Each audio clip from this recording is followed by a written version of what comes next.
Bismillahirrahmanirrahim. Assalamualaikum warahmatullahi wabarakatuh. Yang kali ini kami akan menampilkan seorang mualafah ya bernama Laura, yang mana nanti mungkin kita bisa mendengar ceritanya dan kita bisa mengambil hikmahnya.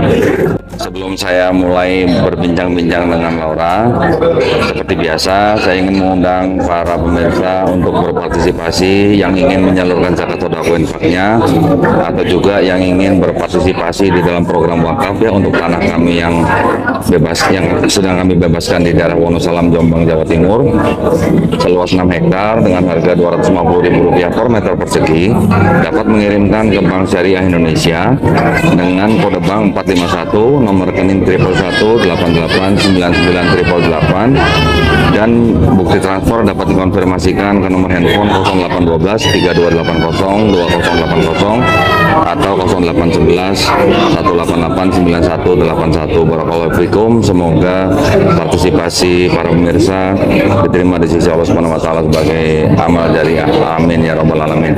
Baik, tanpa perpanjang kalam lagi, saya akan segera ngobrol santai dengan Laura ya. Assalamualaikum Laura. Waalaikumsalam. Alhamdulillah. How are you? I'm good, thank you. Sudah bisa bahasa Indonesia? Sudah bisa, Sudah bisa. insya Allah. Pakai bahasa Indonesia aja. Pakai bahasa Indonesia saja, alhamdulillah. Jadi saya nggak perlu capek-capek terjemahin ya. Baik, Laura, asal dari mana? Asli dari Finlandia. Finlandia. Wah, jauh ya. Tahun berapa ke Bali? Tahun berapa ke Bali? Tahun 2011. 2010. Oh, udah cukup lama ya berarti ya. 10 tahun berarti? Iya, 10 tahun. Lebih ya, 10 tahun lebih ya. Iya. 11 tahun ini sekarang. Waduh, Masya Allah. Nah, Laura, apa namanya, mengucapkan 2 kalimat syahadat tahun berapa? Tahun 2015. 2015. Berarti sekarang ini tahun ke-7 ya menjadi mualaf ya. Masya Allah. Nah, kalau boleh cerita sedikit, apa yang membuat Laura mau menerima ajaran Islam dan memeluk Islam gitu? Aku dari kecil punya pikiran sendiri kalau Tuhan itu pasti ada, dan Tuhan itu cuma satu. Jadi aku sebelumnya Kristen, dan aku diajarkan kalau ada Yesus yang di tengahnya kita sama Tuhan, dan aku dari kecil nggak bisa terima itu. Jadi aku punya pikiran, aku cuma pengen menemukan jalan ke Tuhan gitu kan. Jadi aku selalu mencari, dari kecil aku mencari sesuatu. Jadi pas sampai ke Indonesia, aku pengen mencari kayak dapat jawaban tentang gimana aku bisa dapat jalan ke Tuhan gitu kan. Aku belajar aku belajar agama Hindu selama sempat belajar bahasa agama Hindu ya? Agama Hindu di Bali selama 2 tahun. Tapi kurang cocok, kurang sesuai dengan pikiran aku sendiri. Jadi akhirnya ketemu Islam, dan ternyata semua yang aku tahu tentang Islam itu sesuai dengan pikiranku sendiri. Jadinya dulunya Kristen apa? Kristen Protestan. Oh, itu siapa? Talia? Ini Talia, anak ya. Waduh, Masya Allah. Umur berapa Talia? Umur 4 tahun. Sampai lupa nyapa Talia. Assalamualaikum Talia. Hai. Oh, sibuk main handphone. Iya. Oke, jadi dulu dari siapa Laura belajar Islam?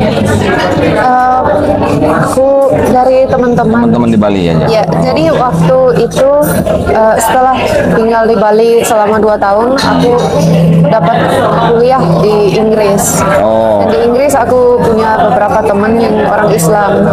Jadi aku mulai tanya sama mereka tentang Islam, dan habis itu aku balik ke Indonesia, aku nanya sama teman-temanku di sini yang orang Islam. Ya, memang di Inggris sekarang Islam tumbuh sangat cepat ya di Inggris ya. Ya oke, mungkin selain imigrasi, tapi juga di sana memang bebas bicara. Kan di Inggris ada yang namanya Hyde Park ya. Iya. Ya. Di Hyde Park itu kan ada satu tempat namanya Speaker's Corner. Iya. Betul betul kan? Iya. Orang banyak bicara di situ kan, yang Islam, yang Kristen, yang apapun di situ, yang ateis bahkan ya. Nah, saya punya ada beberapa teman di sana. Orang Inggris, tapi yang mungkin mereka kelahiran ada yang Bangladesh, ada yang India. Pernah main di sana? Belum pernah. Belum lah. Wah, seru itu. Mereka kalau datang setiap hari Minggu, mereka debat di sana, berdebat. Kristen Islam debat, dan itu memang bebas di sana bicara. Mungkin kalau di Indonesia belum bisa begitu ya. Nah, terus kemudian setelah Laura menerima Islam, apa yang Laura paling berkesan gitu buat Laura? Hal yang paling utama yang di dalam Islam yang Laura bisa terima begitu? Apanya? Apa tauhidnya? Atau mungkin syariatnya? Atau bagaimana? Hal intinya kayaknya kayak menyadari kalau gimana ya cara menjelaskan kita atau apa namanya, sederhana, simple begitu atau bagaimana? Ini kita yang art untuk Allah. Aku nggak tahu bahasa Indonesianya. Bahasa Inggris nggak apa-apa, nanti ada terjemahin tuh. Slave. Oh ya, hamba Allah, hamba Allah ya. We are the slaves of Allah, and Allah is our master. Masters, ya. Jadi kayak mendalami atau mengerti, memahami itu benar-benar di dalam hati. Itulah yang kuncinya di situ. Ya. Jadi intinya menurut Laura itu adalah bahwa Laura menerima kondisi bahwa kita manusia ini sebenarnya hanyalah hamba daripada Allah Subhanahu wa taala. Dan Allah Subhanahu wa taala adalah penguasa ya atas segala sesuatu, alam dan seisinya, sehingga kita manusia hanya harus beribadah saja gitu kan maksudnya kan. Ya, itu memang sangat sangat basic gitu ya. Itu adalah tujuan daripada manusia diciptakan untuk beribadah kepada Allah Subhanahu wa taala saja gitu ya. Nah, berarti di situ Laura juga menerima bahwa di dalam Islam itu yang paling penting adalah tauhid gitu ya. Tidak mempersekutukan Allah dengan suatu apapun. Jadi kita hanya mengetahui bahwa kita hanya menyembah hanya kepada Allah yang hanya Ahad atau Esa gitu kan.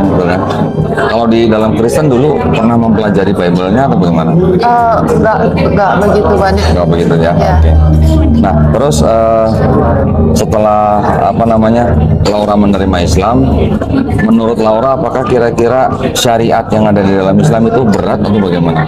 Misalnya sholat, puasa, zakat dan lain-lain itu menurut Laura mudah atau susah untuk dilaksanakan? Ada satu hal yang paling susah bagiku yang memang terasa paling berat itu adalah berhijab. Oh, berhijab. Oke. Dari semua yang lain-lain itu yang paling berat bagiku. Berat ya. Karena mungkin pandangan orang luar atau pandangan keluarga begitu ya, atau pandangan teman-teman gitu. Terus bagaimana ceritanya Laura bisa sampai akhirnya memutuskan untuk berhijab?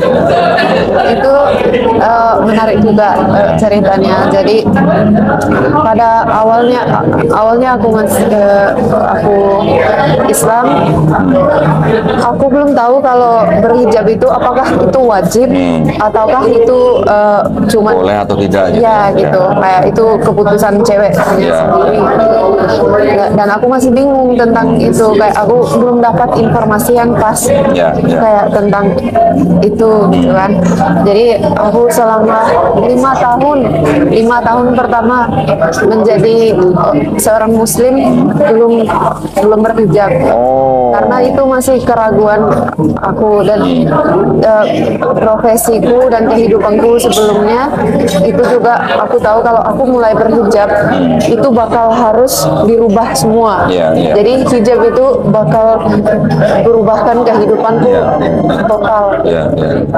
Jadi pada akhirnya suatu hari aku lagi dengar podcast tentang surat An-Nur. An-Nur, oke. Ya, dan yang dibicarakan adalah ayat pertama surat An-Nur yang bilang ini adalah surat di mana kewajiban bagi orang yang beriman. Nah, habis itu aku langsung ingat, kayaknya kalau nggak salah ayat yang tentang hijab itu ada di surat An-Nur juga. Jadi aku langsung ngecek, langsung baca. Ayat 31 kalau nggak salah. Iya, itu aku nemukan ayat hijab di situ.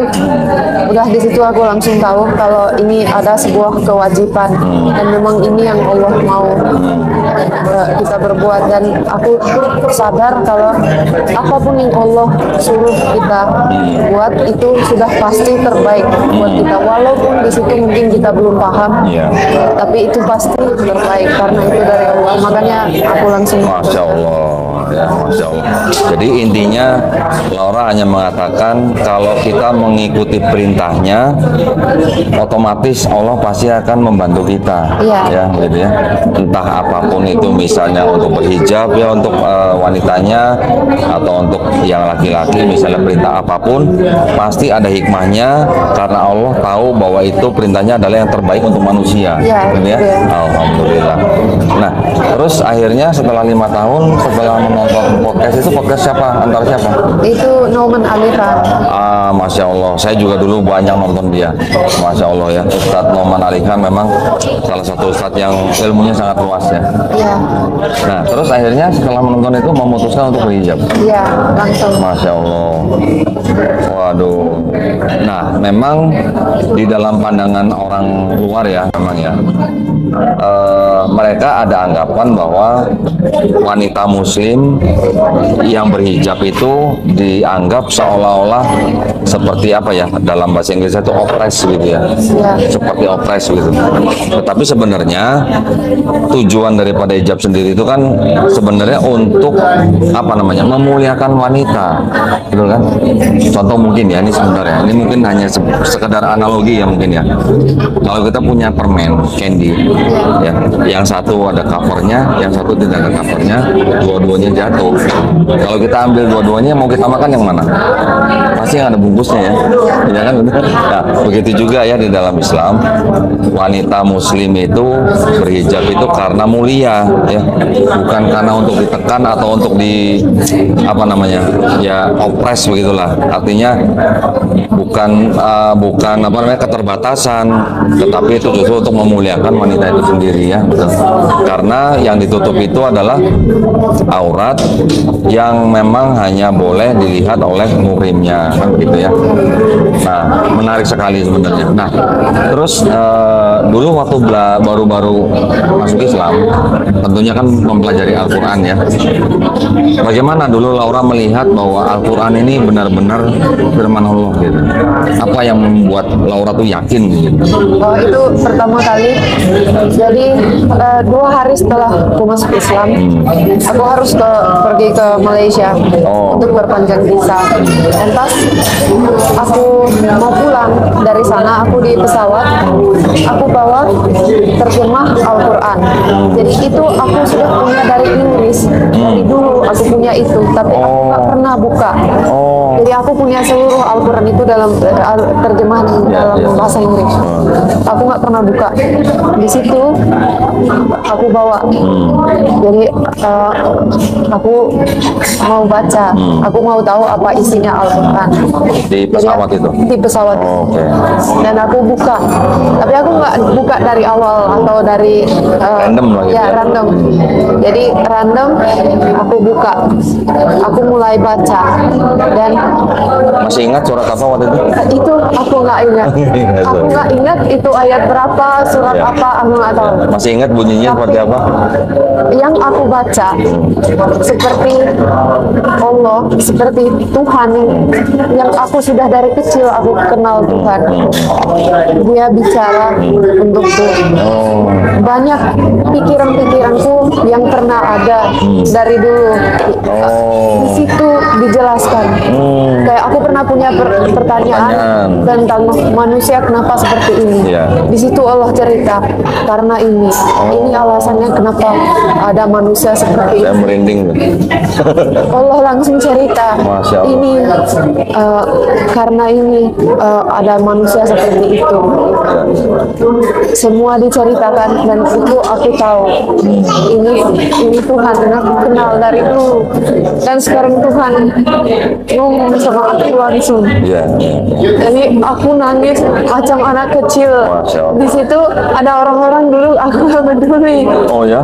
Aku baca aja, semakin aku baca semakin aku nangis sampai udah pesawatnya sudah landing. Ya. Masya Allah. Dan di situ aku sudah yakin benar-benar gak ada raguan. Iya, memang semua ayat yang di dalam Al-Quran itu memang adalah murni firman Allah Subhanahu Wa Taala. Cuma memang manusia kan memang diajak berpikir, diajak untuk menggunakan akalnya, begitu kan? Apa yang sudah Allah ciptakan, apa yang sudah Allah perbuat untuk manusia, untuk bumi dan langit, untuk alam semesta, kita sebagai manusia hanya perlu untuk berpikir dan melihat kekuasaan ya, kemahabesaran Allah Subhanahu Wa Taala ya. Masya Allah, itu walaupun mungkin simple, hanya seperti jawaban atas pertanyaan Laura pada waktu kecil, tapi mungkin kita tidak sadari bahwa itulah memang jawaban yang sudah disediakan Allah ya dari zaman Nabi Muhammad SAW, gitu ya. Masya Allah. Terus selama ini, selama Laura menjadi seorang muslimah, apa yang kira-kira menjadi kendala selain hijab yang sudah selesai nih? Selain itu ada lagi yang mungkin menjadi kendala gitu, jadi hambatan gitu? Selain itu nggak ada sih. Ada ya? Cuman yang berat puasa tidak ada masalah ya? Puasa Alhamdulillah. bisa. Ketagihan nggak puasa? Ketagihan nggak? Iya. Mau terus gitu ya? Kadang mau terus, kadang nggak kuat. Oh gitu. Baik. Nah, tapi kan istilahnya juga ada hikmahnya kan. Maksudnya kenapa Allah mewajibkan kita untuk berpuasa? Pasti ada hikmahnya, pasti ada tujuannya, ya kan? Untuk siapa? Apakah untuk Allah? Bukan, untuk kita sendiri kan, betul ya? Untuk badan kita, untuk akal dan pikiran kita, untuk nafsu kita kan, itu semuanya adalah semacam kayak apa ya, barrier lah ya, batasan supaya kita tidak melewati batas ya. Jadi segala sesuatu yang sudah Allah perintahkan di dalam Quran maupun melalui hadis, melalui Nabi Muhammad SAW, semuanya pasti ada hikmahnya. Itu setuju ya? Nah, perasaan Laura setelah menjadi seorang muslimah bagaimana? Apakah mungkin malu sama teman-teman atau keluarga? Apakah mungkin malah lega atau relief gitu? Gimana? Lebih relief sih. Relief ya? Ya, kayak ketenangan, terus merasa bebas, merasa kayak bebas saja dan lebih berani. Jadi sudah nggak takut sama manusia bakal menilai aku kayak gimana. Masya Allah ya. Itulah yang membuat aku kayak merasa I feel free in that. And hijab juga buat aku merasa lebih bebas, dari semua kayak yang yang diharapkan dari manusia lain gitu. Ya. Dan itu utamanya sih, feel free. Masya Allah. Ya ini kan, ya ini kita bicara santai ya. Kan Laura kan kalau sesama kayak seperti orang-orang Barat begitu, Western gitu, apakah mereka masih melihat hijab itu sebagai sesuatu yang apa ya, tidak fashionable atau bagaimana? Iya, aku pernah punya satu klien yang aku sekarang kan personal trainer. Aku pernah punya satu klien yang orang Australia yang bukan orang Islam, dan dia punya masalah besar dengan hijabku, dan dia ngekritis terus, dan dia lihat aku lebih rendah gara-gara hijabku. dan apapun yang aku menjelaskan ke dia belum bisa Mas, terima. tidak, dia nggak bisa menerima. Tapi Orang Kristen. kayaknya nggak terlalu peduli tentang agama sih. Oke. Ya, ya. Jadi tapi begitulah, bagiku aku nggak begitu peduli gitu lah. Memang ya di Australia memang agak keras ya kalau dalam Muslim. Ya, ya. Saya juga punya teman perempuan kerja di Australia, sudah berkeluarga di sana. Dia juga harus terpaksa tidak menggunakan hijab di kantornya karena Tidak ya diperbolehkan. karena tidak diperbolehkan. Ya itu sebenarnya apa ya? Bukan apa namanya? Bukan kebebasan kalau begitu ya. Nah itu mereka mikir mereka bebas, tapi justru mereka nggak bebas karena wanita punya kebebasan hanya untuk berbuat sesuatu yang baik untuk laki-laki. Yeah. Dia hanya bebas untuk membukakan auratnya, tapi begitu dia mau tutup auratnya, itu nggak diperbolehkan. Iya, iya. Jadi malah nggak bebas. Iya, sebenarnya kan menutup aurat bagi seorang wanita kan itu kan hak asasi juga kan. Itu kan human rights begitu kan. Human rights. Ya, kalau dilarang berarti kan malah diskriminasi dong. Diambil hak. Iya, betul sekali. Nah, Masya Allah. Nah, terus kira-kira apa namanya dengan orang tua tidak ada masalah? Alhamdulillah nggak ada masalah. Dan ibuku sering bilang kalau dia nonton video-videoku pakai hijab, dia sering bilang kamu itu cantik sekali. Masya Allah. Dan ya mereka alhamdulillah nggak Sudah pernah coba suruh ibu coba pakai hijab? belum Oh, belum coba, maka. ya, mudah-mudahan dia bisa. Mungkin boleh kirim ke Finlandia satu set hijab untuk ibu, Bu, please try gitu mungkin, siapa tahu ya. Terus suruh foto kirim ke Laura. Oh, nanti Laura puji, wah ibu cantik sekali, bagaimana? Siapa tahu ya hidayah ya. Tidak, Itu kan bisa dicoba gitu ya. Kemudian kalau dari apa papanya bagaimana? Tidak ada masalah? alhamdulillah nggak ada masalah ya. Berapa saudara Laura? Aku punya satu abang. Abang. Oke. Tinggal di Finlandia juga. Tinggal di Finlandia.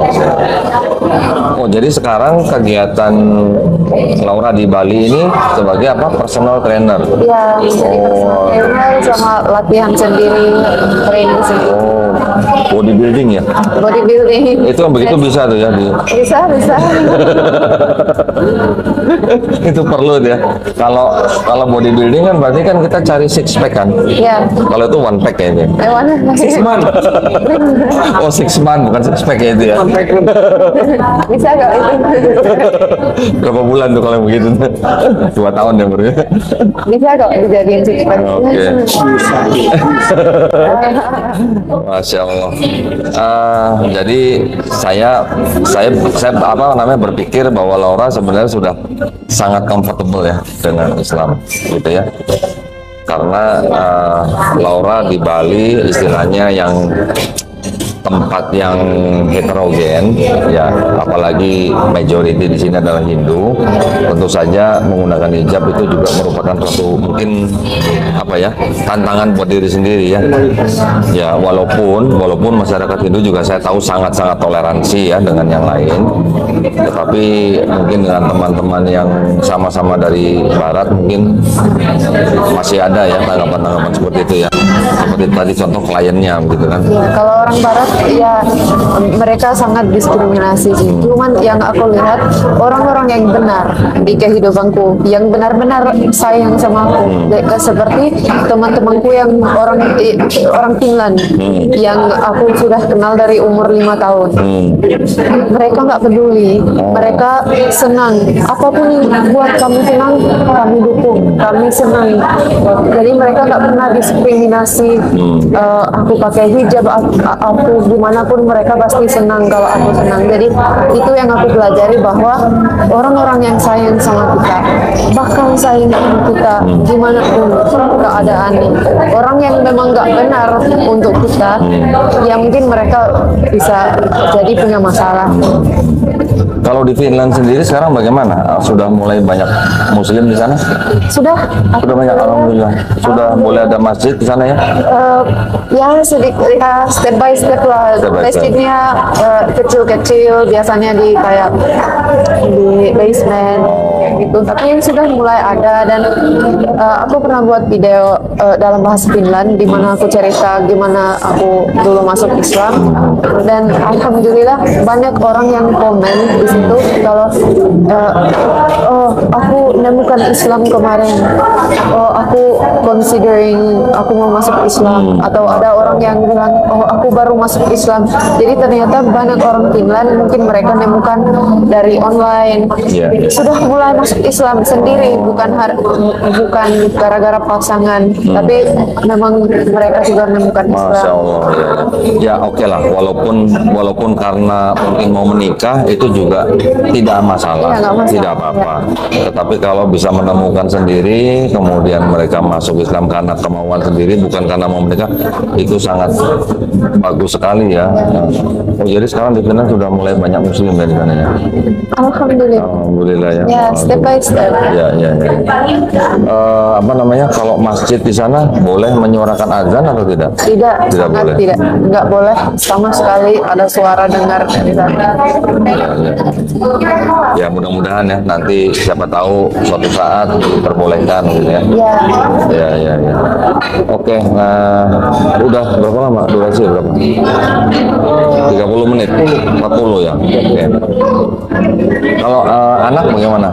Juga mulai belajar Al-Quran, boleh?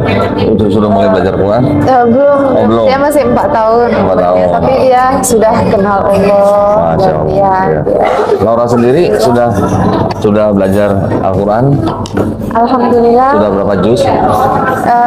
Jadi Laura belajar Iqra sudah, terus sampai bisa baca Al-Quran. Masya Habis Allah. itu aku belajar tajwid. Aku punya Masya Allah. mimpi. Aku Kan udah belajar tajwid kan? Udah belajar tajwid kan? Alhamdulillah. Iya. Terus. Ya, jadi aku punya mimpi bisa baca Al-Quran dengan suara yang indah. Terus ya begitulah. Punya ayat yang mungkin sangat berarti gitu buat Laura, yang mungkin mau dibacakan buat pemirsa, ada nggak? Mungkin ayat favorit begitu? Ayat favorit ada satu di surat Al-Baqarah. Al-Baqarah, Waduh, ayat berapa ya? 160, 162. 164 atau 160. Kita lihat. Itu salah satu ayat yang kalau aku baca aku pasti mau nangis. 164. Coba 160 berapa? 2, 163. Ada 164. kita langit dan bumi ini dia. Ini dia. Oh. Pergantian malam dan siang, kapal yang berlayar di laut dengan muat. Ini dia ya. Mau dibaca Arabnya atau mau terjemahnya? Aku lagi ingin Oh, oke. Saya bacakan terjemahnya ya.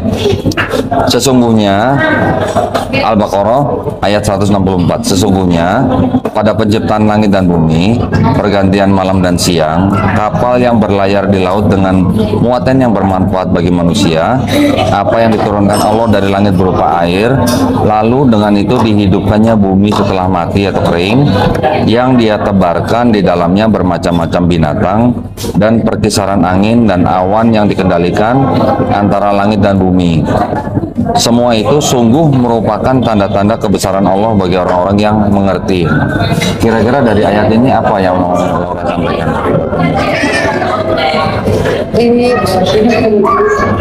kayak ini ayat yang gimana ya, kayak sangat poetik gitu kan, kayak poetik, macam oke. ya macam puisi gitu kan. Keindahan gimana Allah sudah kasih kita semuanya hidup di bumi ini gitu Iya, kan. iya. itu sih. Gitu ya, Iya. Masya Allah ya. Mungkin kita harus baca lagi tafsirnya, Iya. supaya orang yang belum belum menerima Islam tidak salah paham ya dengan ayat itu. Karena ini kan bahasanya mungkin bahasa seperti kayak hiasan gitu, atau metaforis lah begitu ya. Nah, kita harus belajar lagi nanti tafsirnya. Tapi ayat ini buat Laura sangat berkesan ya. Iya. Masya Allah. Baik, nah kalau sekarang mungkin apakah Laura punya pesan buat teman-teman pemirsa kita, mungkin untuk yang sudah muslim atau mungkin yang belum muslim gitu, ada yang mau disampaikan buat teman-teman? Mungkin mau aku sampaikan intinya di Al-Quran untuk teman-teman yang mungkin pengen kenal Islam atau orang-orang yang sudah Islam tapi belum hijrah. Ya, intinya semua ada di Al-Quran. Jadi coba cari translation, terjemahan Al-Quran. Terjemahan ya. Ya, dan baca, coba bertanya sama Allah, sama Tuhan, Ya. minta Tuhan bimbing, minta Allah bimbing, dan habis itu coba baca tafsir Al-Quran. Ya. Insya Allah bakal mendapat Insya Allah. jawabannya. Insya Allah ya. Ya, baik para pemirsa, kalau begitu boleh saya tutup ya? Sudah cukup ya? Ya. Ya, terima kasih banyak pemirsa atas perhatiannya. Kami mohon maaf jika ada kekurangannya. Kami mohon izin undur diri. Wabillahi taufiq wal hidayah. Wassalamualaikum warahmatullahi wabarakatuh. Terima kasih banyak ya.